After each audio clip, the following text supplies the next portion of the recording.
السلام علیکم شیخ صاحب، تاسو ښه برابر یې. د شیخ صاحب ما یو سوال کړی خو په لیکلو مې کړی نو شاید لیکلی مې و د دغې د وجې نه ما ته جواب میلاو نه شو، خو اوس به په وایس باندې ووایو چې د کافرو د غیر مسلمه نابالغ بچي مړه شي نو آیا دا به جنت ته ځي که دوزخ ته به ځي؟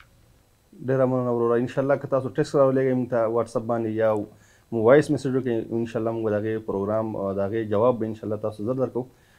خو دې وخت کې چې کومه دی مخکې ما ویله زموږ څه ستونزې وې د هغې د وجې نه موږ تاسو ته جوابونه نه دي درکړل. د هغې دپاره معذرت جي شیخ صاحب. الحمد لله والصلاة والسلام على رسول الله محمد وعلى آله وصحبه ومن والاه اما بعد.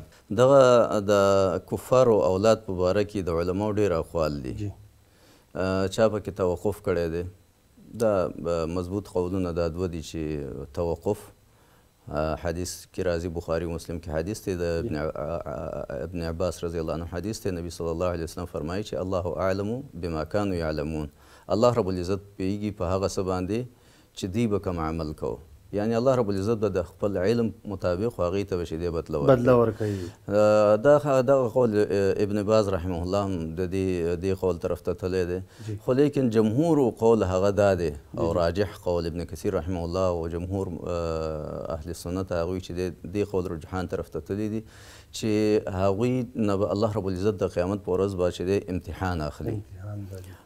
هغه حدیث دی چې څلور قسمه خلق دي چې د الله رب العزت د هغې نه امتحان اخلي.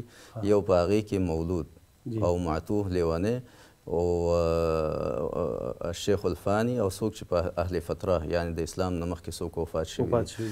نو په دې کې دغه مولود باره کې راځي چې دغه په هغې کې یو مولود هم دی، نو د هغوی نه به چې دی د قیامت په ورځ امتحان اخیستی کېږي د اور په شکل کې. الله رب العزت به ورته امر وکړي چې تاسو دې اور ته ورشئ. نو چې څوک د الله رب العزت حکم قبول کړي نو الله رب العزت به هغې ته هغه اور د نعمت په شکل کې د جنت په شکل کې بدل کړي، او چې څوک انکار وکړي الله رب العزت به جهنم ته واستوي.